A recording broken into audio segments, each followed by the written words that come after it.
O que muita gente não sabe é que na questão dos vírus suínos, quase que todos os vírus que circulam em suínos, que são endêmicos em suínos no mundo hoje, são vírus de origem humana, que são vírus que transmitiram da população humana para o suíno. Porque o suíno ele tem essa capacidade de se infectar com vírus tanto aviários como humanos, né? Por muitos anos ele foi visto um pouco como vilão, como um sítio de mistura, como uma panela de mistura ali, para misturar esses vírus de origens diferentes e ter esse risco para a saúde pública. Mas esses vírus humanos, quando eles transmitem para os suínos, óbvio, tem que acontecer algum tipo de adaptação ali, alguma forma de tornar esses vírus capazes de transmitir, replicar muito bem, né, infectar muito bem o animal e transmitir entre os animais, mas eles muitas vezes, a gente sabe historicamente e endemicamente o que se vê hoje nas vigilâncias, que a grande maioria, se não todos, né, que circulam em suínos são de origem humana. É o que a gente chama de zoonose reversa, né?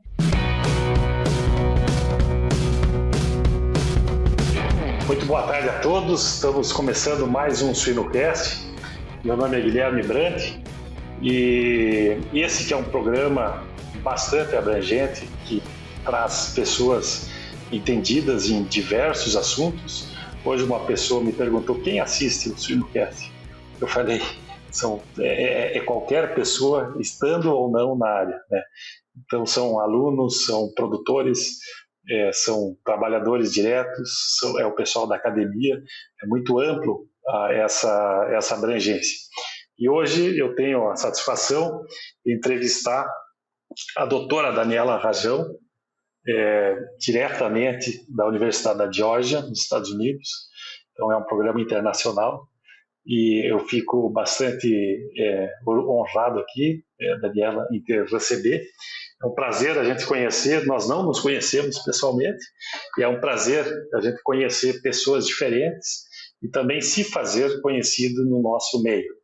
Então eu gostaria que tu se sentisse muito bem à vontade na nossa conversa, e antes de qualquer outra conversa, eu gostaria que tu mesmo se apresentasse, falando quem é a Daniela, e depois eu vou fazer várias outras perguntas para a gente tentar esclarecer um pouco mais da nossa convidada de hoje. Seja muito bem-vinda e fica bem à vontade, Daniela. Obrigada, Guilherme. É um prazer enorme estar aqui hoje, diretamente da Geórgia. Hoje é um dia meio chuvoso aqui, mas realmente é um prazer participar do Suinocast e trazer um pouquinho do nosso trabalho, né, o que a gente tem feito aqui em colaboração com diversas instituições, tanto nos Estados Unidos como no Brasil também, e realmente é um prazer. Bom, a respeito de mim, eu tenho uma trajetória um pouco diferente do que muitas pessoas que trabalham na indústria de suínos tiveram, né? Eu sou formada em veterinária, na Escola de Veterinária da UFMG, em Belo Horizonte. Fiz ali o meu mestrado e o doutorado. Eu, na verdade, me interessei um pouco na suinocultura, já mais ou menos assim no meio do curso, mas acabei ganhando mais experiência mais tarde.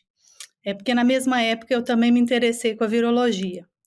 E eu entrei para fazer um estágio no laboratório do professor Rômulo Cerqueira Leite, no departamento de preventiva da escola, né?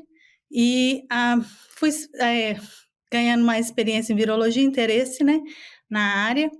E durante as minhas férias eu sempre tentava fazer um estágio em suinocultura, que era realmente o meu interesse quando eu formasse na veterinária.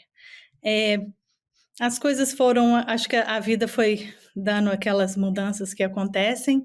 Eu não tinha interesse de seguir carreira acadêmica, mas acabei ingressando no mestrado, pois eu tinha um projeto já amplo, realizado durante a graduação.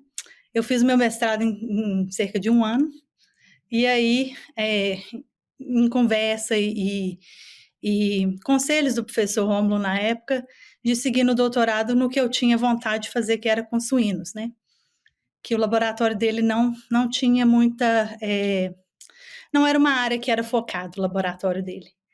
Então, eu segui no doutorado, e na época eu tinha um comitê de orientação formado pela professora Zélia Lobato, e o professor Roberto Guedes, que eu acho que muita gente conhece aí na área. E eu não sei de quem veio a ideia, mas eles sugeriram de trabalhar com a influenza, que na época, né, em 2008, não era uma doença muito reconhecida, não se dava muita importância para essa doença, nem no Brasil, nem no mundo, na suinocultura. Poucas pesquisas existiam naquela época, e assim, foram algumas barreiras, e durante o meu doutorado aconteceu a pandemia de 2009, que foi de certa forma, impulsionou um pouco o meu projeto. Acabei conseguindo isolar bastante a amostra, né, naquela época, e que na época foi um ensinamento para a gente de aprender que muitas infecções que estavam acontecendo nos suínos, elas estavam vindo dos humanos, né? Então, a gente começou a ver que teve o que a gente chama de zoonose reversa, essa transmissão, uma vez que o vírus estava disseminado na população humana, começamos a detectar cada vez mais o H1N1 pandêmico em suínos. Deixa eu te perguntar, deixa eu te fazer uma pergunta. Eu tenho um monte de perguntas para te fazer aqui, mas eu acho que tu deu um gancho bom. Quando tu fala que 2009 deu a pandemia, que pandemia que era essa? Qual é a pandemia de alguém da academia e qual a pandemia da mídia? Ah, claro. Qual que é o nome dessa pandemia? Inicialmente, inclusive, o vírus que causou a pandemia em 2009 era um vírus que, por uma características bem peculiares dos vírus influenza, ele era uma mistura de vírus que circulavam em suínos na época, né? Vírus que já eram endêmicos na população de suínos, mas por uma ocasião, às vezes, do destino, né?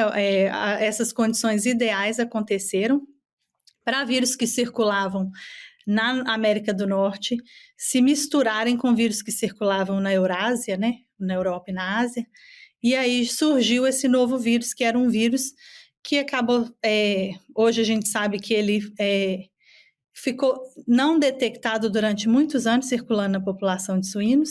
Na época veio da América do Norte, né, do México, e dali ele adquiriu essa capacidade de infectar humanos. Então, quando ele adquiriu essa capacidade não só de infectar, mas de transmitir entre os humanos, ele dissemina muito rapidamente, porque a população humana não tem imunidade para esse novo vírus. E como esse vírus na época a gente já tinha advento de sequenciamento e de biologia molecular mais desenvolvido naquela pandemia, ele foi sequenciado muito rapidamente. E com essas características de vírus suíno, acabou sendo denominada a gripe suína, né? E que inicialmente, então, a mídia reportou muito, muito intensamente como gripe suína. E isso teve um efeito muito negativo para a indústria, né? Porque gera na população um certo medo, um receio, né, de se infectar através do consumo de carne, por exemplo. E realmente teve um efeito bem negativo financeiro, né, para a indústria, tiveram perdas muito grandes, até que se houvesse uma campanha para que mudasse essa denominação, para tirar, né, um pouco essa questão de associar com a espécie suína, e aí que passou a se chamar de H1N1 pandêmico, né, a pandemia H1N1. Mas acho que, apesar de ter tido esse esforço, o estrago um pouco já havia sido feito, né, porque até hoje a gente sabe que muita gente refere àquela pandemia como a gripe suína, né, e foram, assim, milhões e milhões e milhões de dólares e reais que tiveram de efeito, né, porque as pessoas perdem a confiança, né, na indústria. Sim. Há poucos dias teve um episódio aqui do Suinocast com a doutora Daniela Gava e ela teve uma participação muito boa, muito objetiva a respeito do assunto. Mas eu acho que nunca é demais reforçar e eu anotei aqui o teu termo de zoonose reversa, né? Talvez, se tu pudesse dar a tua a tua explicação ou o que exatamente, aonde que está intrincada essa questão do suíno para o humano, do humano para o suíno e o maior risco. E no comentário dela, ela falou muito das vacinações do humano, né, ou do produtor, né. Eu acho que vale a pena a gente dar mais uma batida nesse tema aí para deixar muito claro para a classe acadêmica e também para o meu tio do churrasco do vizinho e também para quem está vendendo o nosso produto, que é a carne suína, né? Se tu pudesse dar uma abrangência em relação a esse tema de novo. Claro, a influenza é uma zoonose, então a partir daí já se tem uma maior importância dos vírus animais, né? Na questão da saúde pública. Mas o que muita gente não sabe, ou que talvez existe por questão de ser uma zoonose, dá-se muita importância a essa transmissão do animal para o humano, principalmente pelo fato de que todas as pandemias de influenza que aconteceram nos últimos pouco mais de 100 anos foram causadas por vírus animais, né, que tiveram alguma mistura, alguma coisa ali, que levaram a adquirir essa capacidade de transmitir entre os humanos. Então, dá-se essa importância muito grande pela questão da saúde pública. O que muita gente não sabe é que na questão dos vírus suínos, quase que todos os vírus que circulam em suínos, que são endêmicos em suínos no mundo hoje, são vírus de origem humana, que são vírus que transmitiram da população humana para o suíno. Porque o suíno ele tem essa capacidade de se infectar com vírus tanto aviários como humanos, né? E por muitos anos ele foi visto um pouco como vilão, como um sítio de mistura, como uma panela de mistura ali, para misturar esses vírus de origens diferentes e ter esse risco para a saúde pública. Mas esses vírus humanos, quando eles transmitem para os suínos, óbvio, tem que acontecer algum tipo de adaptação ali, alguma forma de tornar esses vírus capazes de transmitir, replicar muito bem, né, infectar muito bem o animal e transmitir entre os animais, mas eles muitas vezes, a gente sabe historicamente e endemicamente o que se vê hoje nas vigilâncias, que a grande maioria, se não todos, né, que circulam em suínos são de origem humana. É o que a gente chama de zoonose reversa, né, que é essa transmissão do vírus que é de humano, que circula, a gente sabe que o vírus influenza circula, geralmente todos os anos nessas fases mais frias, principalmente, né, no inverno, e a partir dali, com esse contato tão próximo que existe entre os seres humanos e os animais, né, ele acaba sendo introduzido nos rebanhos, e aí, né, nas granjas, e aí acaba ganhando essa capacidade de replicar entre os animais. E isso acontece no mundo todo, o Brasil não é diferente, né? Então, a grande maioria dos vírus realmente é de origem humana, né?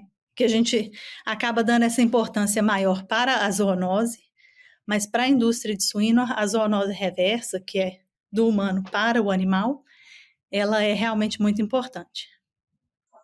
Certo. Eu acho que ficou bastante claro e também na participação da Daniela, ela fala, e a gente está bem mais conhecido de epidemias e de maneiras de se precaver, né, Daniela? Hoje a gente fala do uso de máscaras, da maior higiene, não só para o humano, mas também para os trabalhadores dentro das granjas, né? E aqui no Brasil, diferente dos Estados Unidos, a maioria das instalações são instalações abertas, né? E eu digo, os Estados Unidos têm uma característica de granjas mais fechadas, apesar de que aqui no Brasil começam a aparecer algumas granjas um pouco mais fechadas, com uma climatização mais específica. Em termos práticos ou em termos de granja, eu não sei se tu tem essa vivência ou o que está sendo feito a mais para evitar esse risco, né, tanto do humano quanto do suíno. A questão da vacinação, claro que tu acredito que tu vai falar muito no nosso episódio de hoje, mas além da vacinação, as outras questões relativas ao cuidado da biosseguridade em geral. A Daniela, ela falou bastante sobre a biosseguridade, que eu acho que é o primeiro ponto, né? Na verdade, seria, digamos assim, a primeira barreira que a gente tem que usar no controle da influenza. E assim, de certa forma, a suinocultura, assim como a avicultura, nós temos um pouco mais, a biosseguridade tende a ser mais desenvolvida, digamos assim. É, apesar de que, como ela mesma comentou, uma falha, uma pequena falha, às vezes acaba sendo a ponto de entrada, né, dessa doença no rebanho. Mas a biosseguridade seria essa primeira barreira, né? E os sistemas seriam evitar, então, porque existe sempre o risco e às vezes até são coisas que levam a ter essa entrada de um patógeno, de um vírus, de uma doença no rebanho. Mas seriam sempre evitar essa mistura de animais de estados diferentes, de idades diferentes.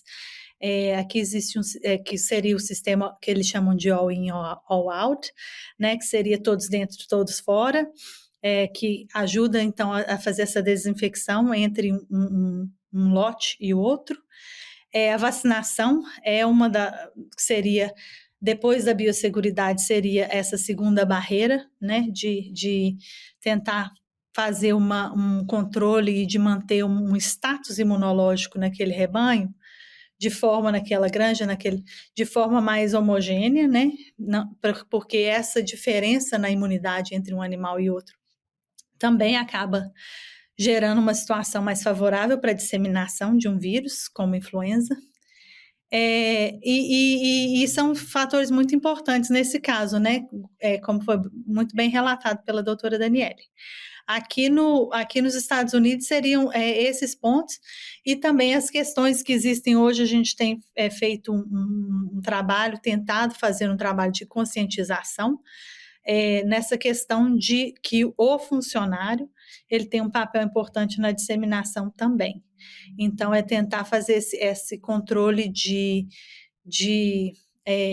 no caso, estimular a vacinação dos funcionários, além de estimular ou de fazer a educação dos funcionários para que eles não vão trabalhar quando tem algum tipo de sintoma respiratório. E no caso, né, como foi falado, se é impossível deixar de ir trabalhar, porque às vezes a produção depende daquele um funcionário, a utilização de máscaras, né, que hoje ficou uma coisa mais normal, né, mas que realmente estamos ganhando um pouco mais de território, de conscientização nessa área, e talvez o coronavírus, a pandemia agora, o Covid, auxiliou um pouco nessa área de normalizar um pouco mais essas proteções e esses controles, né, que a gente pode utilizar para a influenza também. Sim, eu tenho usado muito essas expressões, compartilhando contigo aqui, com quem está nos escutando, da diferença ou do rigor que a gente tem na produção, comparando um pouco com a medicina humana, né? Que a entrada hoje, o ingresso, mesmo num hospital, numa sala de UTI, ela é muito permissiva na medicina humana. E hoje, para a gente entrar numa granja, no mínimo um banho, uma troca de roupa e as lavações de mãos e essas questões, hoje nos parecem muito mais familiares, né? Que bom que a gente está nesse caminho. Mas obrigado. E eu gostaria agora, então, que tu falasse do teu chão, né? Da questão da vacina, não necessariamente da vacinação, né? Mas da vacina. Qual que é o teu... O que a professora, a doutora Daniela, tem a nos falar a respeito de o que tem de novidade, o que tem de mais moderno em relação à vacina, influenza e a questão viral? Bom, a vacina para a influenza, o uso de vacinação para a influenza, com relação às vacinas animais, elas são realmente um pouco diferentes das vacinas humanas. Apesar de serem, quando eu falo diferente, é o sistema, né? A forma como é abordado. A vacinação humana, existe um sistema que já é bem consolidado, que é feito uma atualização dessa vacina anualmente, né? Então, porque acho que muita gente ficou familiarizado com esses vírus RNA, que são vírus que mudam muito, como o coronavírus, o influenza é. Então, ele é um vírus que tem uma mudança, ele muta muito rapidamente, então novas cepas virais, novas estirpes virais, né, novos tipos de vírus vão aparecendo à medida que ele vai disseminando na população. E a gente tem que estar sempre correndo atrás, né, tentando acompanhar essas mudanças que ocorrem, que o vírus sofre. E a gente viveu um pouco disso, né, durante essa pandemia e essa questão da atualização vacinal. Uma coisa muito importante e interessante é que justamente a vacinação humana, existe um sistema que já é bem consolidado, que é global, para essa atualização, mas ainda assim é um sistema que não é perfeito, né? E que por isso existe hoje um grande incentivo para a produção de vacinas que são conhecidas como universais, que são vacinas que iriam proteger ou que protegeriam, que teriam essa possibilidade de proteção contra qualquer tipo de influenza que aparecesse. Mas nós ainda estamos numa fase inicial, não existem vacinas ainda aprovadas, que são conhecidas como essas universais, mas é o caminho que está sendo seguido hoje, é tentar fazer essas vacinas mais abrangentes, né? Que a gente não precise mais ficar atualizando a vacina com tanta frequência. O que acontece na vacinação humana é que existe uma vigilância muito, muito intensa, né? Dos vírus que circulam na população humana, e esses dados que são adquiridos anualmente, eles são utilizados por um grupo de experts, né, que se reúnem anualmente, 2 vezes por ano, cerca de 6 meses antes o que a gente chama da temporada de gripe, né? E eles se reúnem 2 vezes no ano, justamente para abordar o hemisfério norte e o hemisfério sul, né? Que são 2 temporadas diferentes. E nessas reuniões fica decidido, utilizando esses dados da vigilância, quais seriam os vírus que vão ser incluídos na vacina. E geralmente, pelo menos um componente da vacina é atualizado todos os anos, né? Para mostrar aí como que o vírus ele evolui, e é uma coisa que a gente sempre tem que estar perseguindo mesmo, essa evolução viral. Com relação às vacinas animais, isso não acontece, né? O mais próximo desse sistema seria as vacinas de equinos, que também existe um comitê e que acaba utilizando algum conhecimento sobre essa evolução para definir o que vai ser colocado na vacina, mas a atualização não é tão frequente porque não existe tanta evolução viral tão frequente como no caso dos humanos, nos equinos. Só que quando a gente pensa em suínos, na verdade, a gente fala muito aqui no meu laboratório que se a gente conseguir controlar a influenza em suínos, já é quase que o caminho todo andado para controlar a influenza em humanos, porque é uma doença que os vírus são muito mais diversos que circulam na população suína, por características mesmo do tipo de população que a gente tem dos suínos, que são animais muitas vezes sem imunidade prévia, então acaba que muitos dos vírus vão entrando e eles permanecem, enquanto que na população humana o vírus ele vai evoluindo e substituindo aquele vírus que circulava anteriormente. Então a gente tem quase uma escada, né, de evolução do vírus. No suíno, não, os vírus ou eles vão sendo introduzidos, eles evoluem e acaba ocorrendo aquela circulação do vírus que circulava antes e o vírus que sofreu evolução. Então, a gente tem um leque enorme de vírus que circulam na população de suínos, global, mas também local, né, principalmente. E o grande problema, eu acho, da questão dessa desenvolvimento da vacina para animais é que a vigilância em animais não é tão abrangente, não é tão desenvolvida como a vigilância é feita em humanos, né? Então a gente muitas vezes não tem o conhecimento do que circula realmente em determinada área, porque isso é uma coisa que deve ser feita constantemente, justamente porque o vírus está sempre mudando. Então, a informação que a gente tem de 2 anos atrás, ou até de 1 ano atrás, muitas vezes ela não é real, ela não é o que é aquela foto real do que acontece atualmente, né? Então, é uma coisa que tem que ser feita frequentemente e constantemente, para que a gente possa escolher os melhores vírus, né? O que vai ser aquele vírus que vai ter proteção para o que está acontecendo naquele ambiente. Deixa eu te perguntar para ver se eu entendi. Esse colegiado pré-temporada das avaliações aí, os veterinários têm cadeira, né, nessa discussão médica também? Pode acontecer de ter algum veterinário. Eu não vou te falar, eu não vou saber te falar quem são os integrantes desses comitês, mas não o interesse é voltado para a saúde pública. Então, são experts mais da saúde pública mesmo. Porque esse teu comentário da grande multiplicação do suíno, ele é um corroborador aí do problema, né? Então ele poderia ter uma participação nossa como classe, como entidade, bastante presente também, né? Talvez seja uma oportunidade aí para a classe. Talvez uma das coisas positivas que se tira de uma pandemia, né? E que no caso de 2009, mas também essa agora de 2019, que de se gerar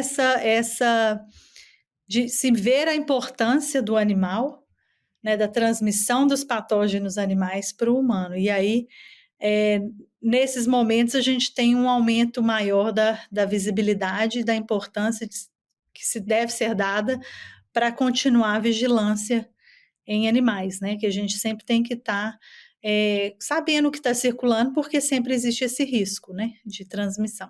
Infelizmente, a importância, quando se tem essa possibilidade de afetar a saúde pública, é dado muito mais importância, né, do que deveria ser dado até mesmo durante os períodos entre as pandemias, né, para se evitar qualquer tipo de transmissão mesmo, tanto nos animais, que tem uma importância muito grande, pode causar um efeito muito grande para a indústria, né, de reduzir produtividade, mas também para a transmissão para os humanos. Sim. Deixa eu pescar uma frase tua aqui que eu gostei, que tu falou no meu laboratório. Eu gostaria de escutar um pouco mais o que é uma... E eu estou achando interessante a nossa conversa aqui, porque é um choque de sotaques, né? É um gaúcho, uma mineira e todo o pessoal que está do lado de lá que vai nos escutar. Mas o que levou... quando tu diz meu laboratório, a gente se sente orgulhoso de ter algum colega nosso lá nos Estados Unidos, e tem tantos outros colegas e amigos que vamos dizer, deram certo, né? Não que quem não esteja na liderança não deu certo, mas é legal de ver a nossa participação comandando alguns segmentos e dando aula nos Estados Unidos, né? Eu acho que existe um pouco de sentimento do brasileiro não imaginar isso. Então, eu gostaria de pegar um pouco dessa tua fala e dizer assim, ó, tu se imaginou no término do segundo grau ou no começo da graduação, que tu falou dessa participação das 3 pessoas que te direcionaram, te colocaram algumas questões aí, mas tu se imaginou conversando como uma professora, doutora dos Estados Unidos, em algum momento, e o que te levar, ou em outras palavras, algum estudante ou algum filho de produtor que vá nos escutar aqui, vai pensar, pô, eu nunca pensei nisso, né? Qual que é a oportunidade? O que eu preciso fazer para isso? Né? Não é só estudar inglês, talvez o inglês é o de menos, né? Então eu gostaria que tu puxasse um pouco desse novelo aí. Falo sim, como eu falei, eu não tinha inicialmente, durante o curso de veterinária, a intenção mesmo de seguir carreira acadêmica. Eu tinha interesse em trabalhar na indústria, na suinocultura.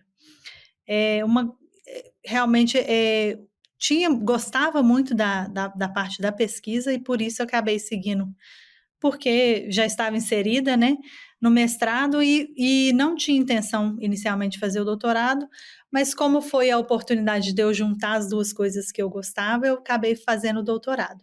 Durante o doutorado, eu sempre tive essa vontade de sair mesmo para treinamento, né, para ganhar experiência. E aí eu tentei fazer, consegui fazer quem trabalha, quem já fez doutorado, mestrado ou pós-graduação, conhece o termo doutorado de sanduíche, né, que é financiado pelas agências do governo brasileiro. Eu tive essa oportunidade de fazer no laboratório da doutora Amy Vincent, que é no USDA, que é o Departamento de Agricultura americano. E realmente, na época, eu já tinha muita experiência trabalhando com o meu projeto de influenza, mas quando eu cheguei no laboratório dela, realmente foi um choque. É impressionante, por mais que eu já tivesse todo aquele conhecimento, a diferença mesmo de fazer pesquisa num laboratório, né, que é referência, que a gente que tem muito financiamento. Então, assim, foi uma experiência muito engrandecedora. E quando eu retornei para o Brasil para terminar o meu doutorado, assim que eu terminei o doutorado, eu fui convidada a voltar para um pós-doutorado. Então, assim, foram coisas da vida que foram as oportunidades que foram aparecendo, né? E eu voltei para o pós-doutorado. Realmente, nessa época, eu já estava muito inserida na pesquisa e realmente era uma coisa que eu gostava de fazer. E já tinha, então, decidido não ir para a indústria e ficar mais na pesquisa mesmo. Esse pós-doutorado me deu muita oportunidade, mas eu vim com o intuito de voltar. Eu nunca vim com o intuito de ficar. E eu tentei em algumas oportunidades que apareceram de voltar para o Brasil e, ao mesmo tempo, apliquei para vagas aqui. E eu acabei conseguindo, né, essa vaga aqui na Universidade da Georgia. E realmente foi assim, realmente ocasião da vida mesmo, das oportunidades. As portas acabaram abrindo mais aqui do que no Brasil, o que muita gente acha que é o contrário, mas na verdade, para mim, as portas aqui abriram mais e foi realmente eu tive essa oportunidade. A questão que você falou sobre o que é que precisa, na verdade, uma coisa que eu vejo isso muito e hoje, né, tendo o meu laboratório e recebendo estudantes de diversos países, eu vejo que o principal fator, que eu acho que uma característica excelente dos estudantes brasileiros, e que eu gosto de me encaixar nesse grupo, é que nós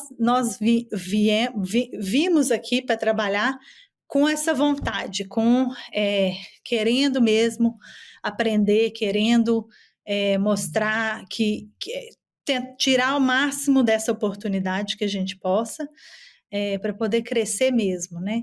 E isso é uma coisa muito bem vista, tanto por mim hoje, como quando recebo os estudantes, como com as pessoas do país, né? Com os americanos mesmo, com os pesquisadores de forma diversa, e isso acaba, eu acho que seria o principal fator para se ter essas oportunidades. É realmente vir com dedicação, com vontade mesmo de participar, de se inserir, e eu acho que isso abre muitas portas, né? Quando você realmente mostra que você tem interesse de estar ali. E igual você falou, o inglês é importante, justamente para a comunicação, mas isso é uma coisa que vai se melhorando com o tempo também, né? Você não precisa chegar aqui completamente fluente. Óbvio que é necessário ter um certo conhecimento e muitas das instituições requerem, né, um certo conhecimento do inglês. Mas são coisas que podem ser adquiridas também, melhoradas com o tempo. Eu acho que o principal é mostrar essa vontade mesmo e essa dedicação. Legal. Acho que é um recado importante, né? Porque a gente vê tantas pessoas que estão na liderança e estão com um cargo importante, né? Mesmo fora do Brasil, e isso nos enche de orgulho, né? Muito legal.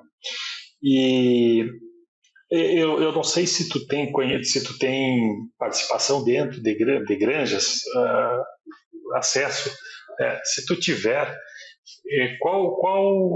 o que tu vê de diferença do trabalhador americano para o nosso aqui do Brasil? Eu realmente não tenho tanta experiência dentro de granja, mas eu acho que o sistema é bem diferente, né? Né, igual como você comentou no início, a questão de como é feita a questão de temperatura, de clima, as granjas serem mais fechadas e acaba que o sistema é um pouco diferente. Agora, realmente, eu não vou saber falar muito sobre as características do trabalhador na granja em si, porque não é uma coisa que eu tenho tanta experiência. Tá, legal. Eu tenho uma pergunta, tenho uma frase que eu não gosto e eu gostaria de falar com um virologista sobre essa frase.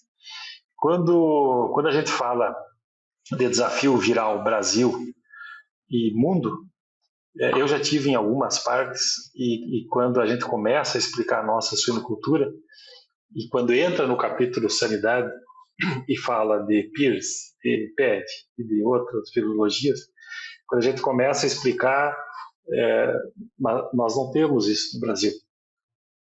Várias vezes há um clima de vocês não estão diagnosticando, não é bem assim. E a expressão que eu não gosto para a virologia é que Deus é brasileiro. Eu acho que Deus é universal. E eu não gosto dessa expressão, sinceramente, porque é uma expressão, para mim, é uma expressão muito comodista, né? E eu gostaria de escutar a opinião de um virologista a respeito do nosso diferencial, ou das nossas aquilo que nos protege ou dos nossos eventuais riscos mesmos em relação ao desafio viral. A questão, eu também já ouvi muito isso, né? Que a gente não tem algum tipo de doença porque a gente não está procurando. Mas eu acredito que uma doença como PRRS, por exemplo, se ela tivesse entrado no plantel brasileiro, a gente saberia. Não tem como, não tem como deixar passar batido, né? Porque é uma doença que realmente causa muito problema. Mas assim, eu ouço muito isso também, inclusive com a influenza aviária, né, e principalmente nesse momento que já está batendo na porta do Brasil, a gente sempre tem um certo tensão, uma certa preocupação de que será que nós estamos fazendo o necessário para bloquear, né? Não é nem para achar, é para evitar a entrada. E eu acho que todo país, querendo ou não, por mais que tenha um sistema de biossegurança, de biosseguridade e tentando evitar, existem sempre riscos, né? Principalmente quando não se sabe de onde virá ou o que virá, né? Que isso pode acontecer muito, por exemplo, com a entrada do PEDV aqui nos Estados Unidos, né? Que não se tinha não se esperava, digamos assim, de chegar provavelmente por importação de alimentos, né? Da mesma forma, porque hoje o mundo é muito conectado, né? Então, doenças podem sim cruzar fronteiras, né? Não da mesma forma como as doenças humanas cruzam através do transporte de pessoas, mas muitas vezes existe esse transporte tanto de animais vivos, que ainda existe no Brasil, né? Importação de alguns animais vivos, dependendo de algumas origens, e também a importação de produtos da cadeia mesmo, né, que levariam a ter esse risco. E até mesmo a movimentação de pessoas, né, que é uma coisa que eu acho que tem que ser sempre levada em consideração, porque uma pessoa pode levar, sim, um novo patógeno no sapato, na roupa, que pode acabar alastrando. Então, são coisas que sempre tem que ficar atento na indústria.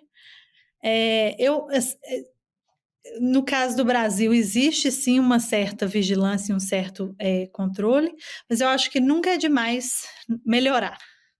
São coisas que eu acho que tem que ficar muito atenta ao que está acontecendo no mundo todo, na questão da disseminação, principalmente por existirem esses patógenos que são endêmicos em países que a gente tem uma relação, né, e tem essa troca de produtos muito ampla, né?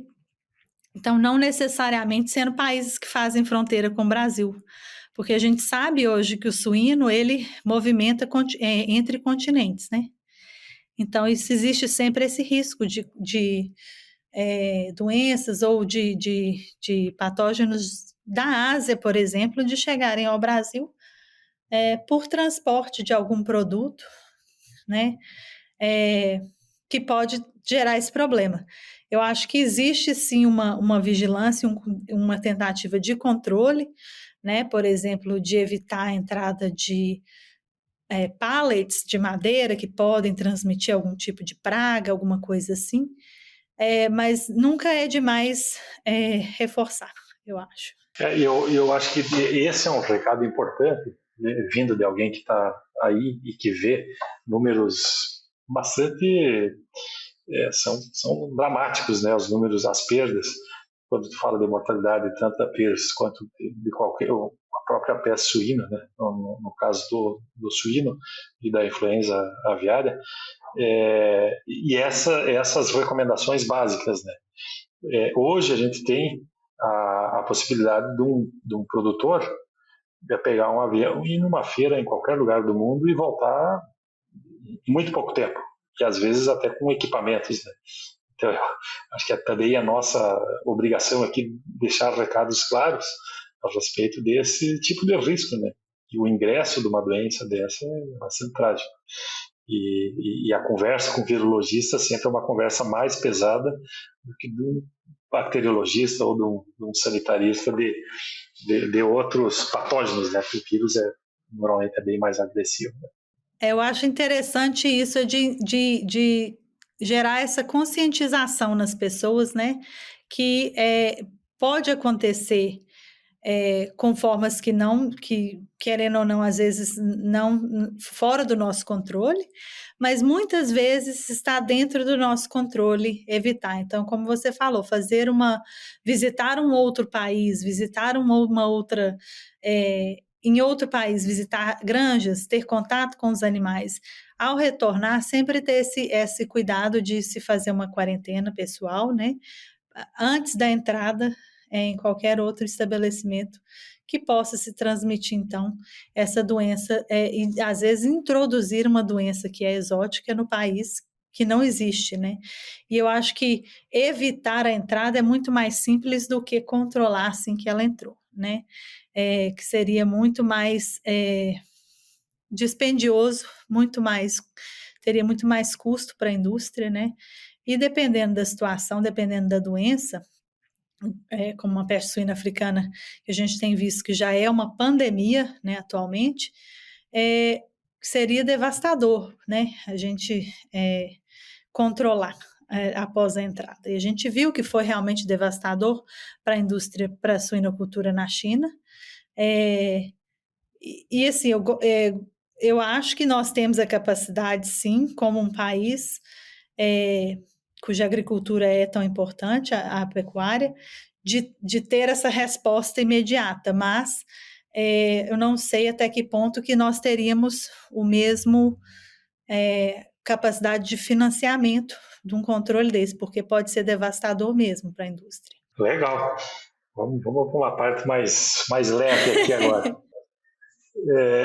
Deixa eu te perguntar, a professora, a doutora a veterinária, o que te tira o sono como veterinária? Nesse momento, a influenza aviária tem tirado um pouco o sono, porque realmente já chegou bastante na América Latina e acho que muitos países na América Latina já estão vivendo essa situação, então hoje tem sido uma certa preocupação mesmo muito grande, continua aqui nos Estados Unidos, continua acontecendo, não conseguimos controlar ainda, é um custo extremamente debilitante para a indústria, né? que realmente, e para o próprio país, para a economia do país, e é uma coisa que dá muito medo se entrar no país, no Brasil, porque realmente o Brasil é um país cuja agricultura, a pecuária realmente é o carro forte, né, na O economia. impacto econômico é E muito seria forte. extremamente, talvez até mais do que aqui nos Estados Unidos. Então, existe esse medo, sim, da entrada dessa doença, justamente porque no caso da influenza aviária, ela é transmitida por aves, né, que podem disseminar a doença por longos territórios, em distâncias muito longas. Então, e rapidamente, né? Então dá um certo medo. Mas aí não é na indústria suína, né? Porque a gente sabe que esses vírus não replicam tão bem em suínos. Mas existe sempre o risco também, né? E no caso, eu acho que seria muito essa questão essas doenças devastadoras, né? Quando acontece no caso da influenza, a gente sabe que a influenza aviária pode ter essa característica devastadora naquela indústria, mas no caso da influenza, de forma geral, eu sempre falo, não é uma questão de se nós teremos uma nova pandemia, né? A gente sabe que é uma questão de quando. Então, é sempre estar atento, sempre tentar advogar, tentar estimular que essa vigilância continue sendo feita, porque essa vigilância animal, principalmente, né? Então, é tentar fazer com que as pessoas vejam a importância de continuar entendendo o que circula nos animais, porque isso é extremamente importante para a gente conseguir e entender o que faz o vírus ter essa capacidade de pular, né? Que a gente fala do animal para o humano, ou entre espécies de forma geral, do humano para o suíno e assim por diante. A gente entender um pouco mais e talvez tentar prever, né? Ganhar essa capacidade de prever mesmo o que faz esse vírus ter essa capacidade e a partir daí, sempre com uma vigilância mais intensa, conseguir talvez identificar aqueles vírus que têm um potencial maior de causar esses problemas, né? Mas assim, isso requer financiamento, requer estímulo, tanto da saúde pública como da saúde animal, que hoje em dia a gente sabe que estão completamente entremeadas, né? Não tem como você separar a saúde humana da saúde animal. Mas realmente a gente tem que continuar lutando para que isso continue sendo feito, né? Legal. É, é a nossa, é a nossa, não é o nosso pesadelo, mas é a nossa atenção diária, né? A nossa vigilância diária. Exatamente. E não ter medo, né? Eu acho que na questão toda é essa. Querer ter esse conhecimento que circula na sua granja para se fazer tanto a prevenção adequada como o controle adequado daquilo, para se evitar ou para se conseguir, muitas vezes, até eliminar aquele patógeno da granja para poder, né, evitar os custos que podem gerar. Né? Então, assim, saber o que circula no seu rebanho, na sua granja, é importantíssimo para ter essa ação eficaz para aquele determinado patógeno. Né? Especificamente em relação à influenza, que é a tua área, uma pergunta técnica de novo. Qual que é o nível de crescimento da vacinação de rebanhos? Tu tem esse número? Você fala aumento Aumento. para ao longo dos anos, digamos Isso. assim? A grande maioria aqui nos Estados Unidos, a grande maioria dos rebanhos vacina, né? A grande maioria. Hoje em dia, quando eu comecei a trabalhar com influenza aqui nos Estados Unidos, existiam muito mais vacinas, né? Diferentes, de diversas empresas disponíveis comercialmente. Hoje em dia, a gente tem duas opções de vacinas, e que são vacinas, uma inativada e a outra com adjuvante, e a outra é uma vacina de vetor, né? Mas tem muitas vacinas autógenas também que são aplicadas. Talvez metade das vacinas são autógenas, se for pensar. Então, realmente, a maioria dos rebanhos aqui vacina-se. No Brasil, então, inclusive, é difícil achar um rebanho que não tenha, achar uma granja que não tenha, que os animais não tenham imunidade vacinal. São raros os rebanhos, são raros as granjas. Para poder fazer experimentação, por exemplo, a gente tem essa dificuldade.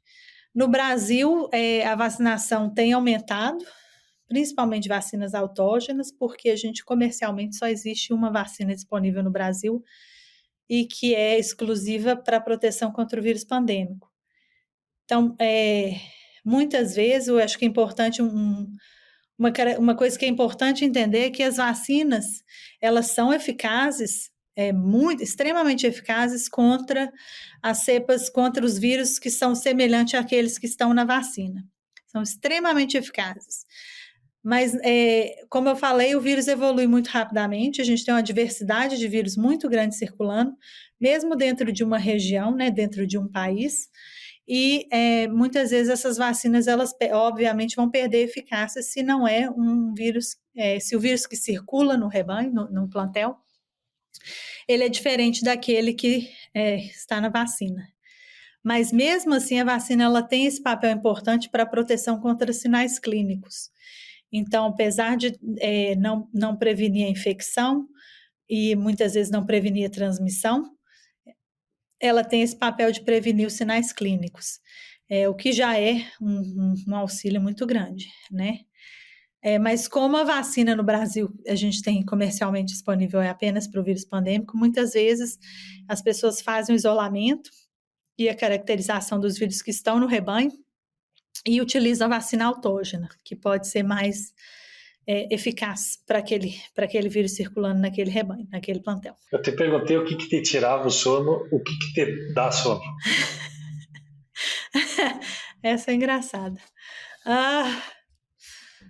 É engraçado mesmo o que me dá sono. Eu acho que na minha carreira, na minha vida, assim, é difícil ficar entediado, digamos assim. Porque eu trabalho com um vírus que é extremamente variável, então é muito difícil, ele sempre está surpreendendo, né? Sempre eu falo, a gente continua, provavelmente vou ter trabalho para o resto da minha carreira, porque é um vírus que realmente está sempre mudando, sempre surpreendendo.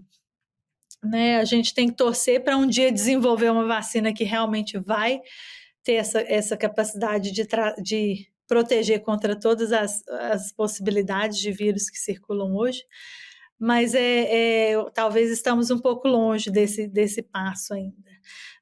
Tem se feito muito avanço, né, avanços importantes nessa questão do desenvolvimento de vacinas que tem a proteção cruzada contra vários vírus circulantes, mas ainda não chegamos lá, né? E eu acho que um ponto importante também é que a vacina, para o desenvolvimento de vacinas animais, apesar de que tem um processo que teoricamente seria mais rápido do que o desenvolvimento e a aprovação e a regulamentação das vacinas humanas, mas nós não fazemos essa atualização frequente nas vacinas animais, porque existem também muitas pressões, muitas regulamentações que evitam que a gente faça essas mudanças constantes.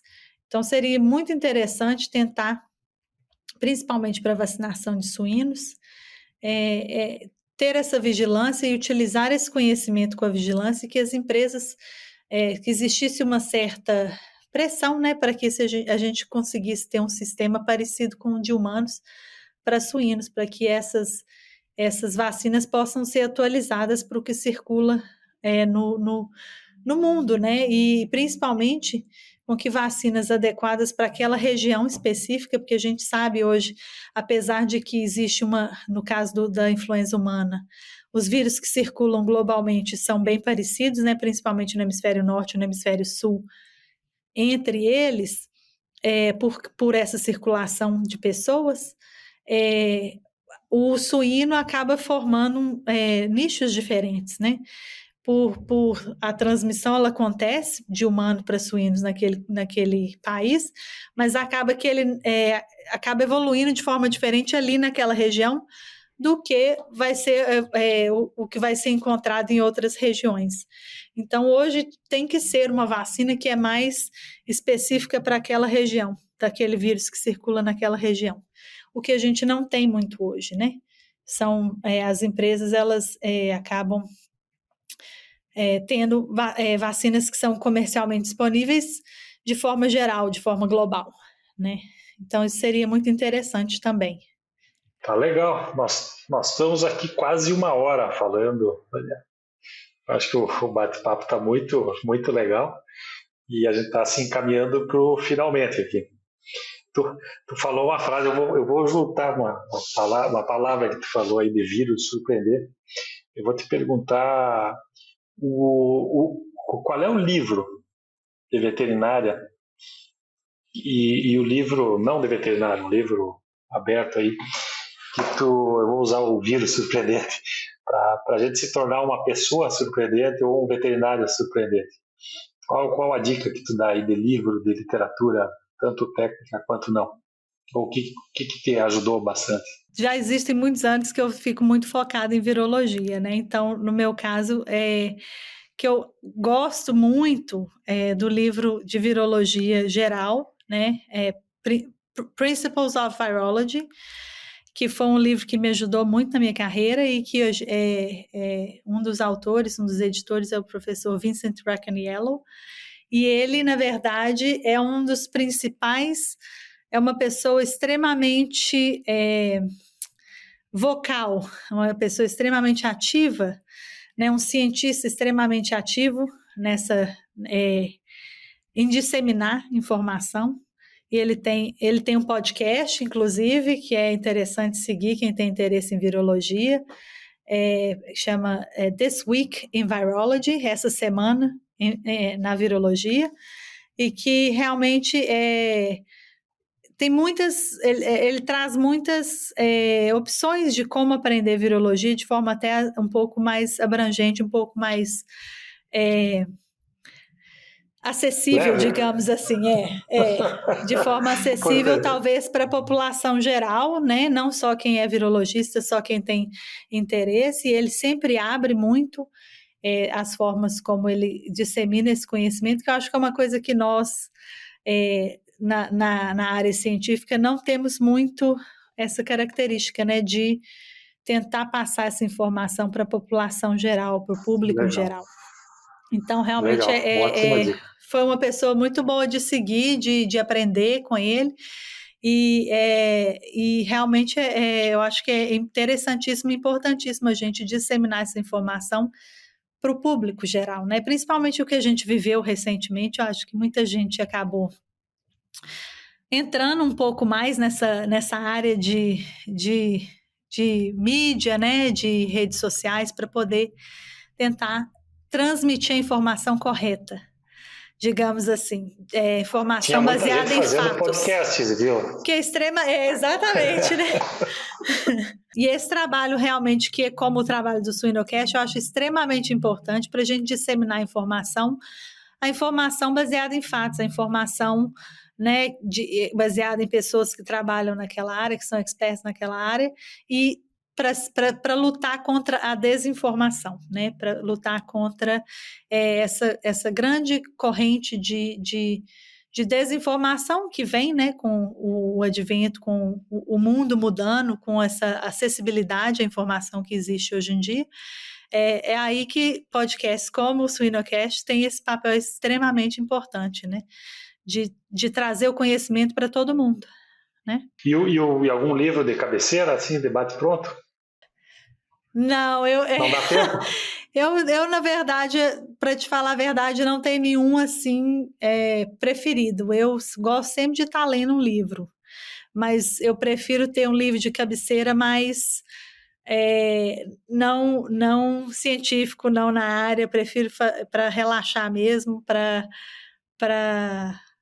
tirar um pouco essa tensão, né, e quebrar um pouco essa coisa de que a gente está sempre com a cabeça focada no que a gente faz. necessário e salutar, né? Muito bem, estamos chegando aqui. Tu quer deixar uma palavra final antes dos meus agradecimentos aqui? Eu acho que foi muito legal a conversa, bastante elucidativa, tanto do lado técnico quanto do lado pessoal, né, de conhecer quem está do outro lado, colegas que estão em diferentes atuações, né, liderando diferentes segmentos. Tá, se tu quiser fazer um fechamento Eu aí, tá quero só contigo, Daniel. agradecer mesmo o convite, eu fiquei muito honrada de participar do Suinocast. Eu realmente, desde que fiquei nos Estados Unidos, eu tento sempre manter esse relacionamento com os colegas no Brasil, sempre tentando fazer parcerias e coloco aqui à disposição meu laboratório sempre aberto a receber estudantes interessados, né? Quem tiver interesse, por favor, entrar em contato comigo. E realmente eu acho que é importantíssima essa colaboração. Por o fato de eu estar nos Estados Unidos não me tira o interesse de trazer, de levar conhecimento e também de melhorar, né, de ajudar o crescimento do país, do Brasil, e realmente estou aqui aberta a receber estudantes que têm interesse. E qualquer coisa, qualquer dúvida também me coloco à disposição para responder. Mas realmente agradecer esse convite de participar, né? É uma honra estar aqui.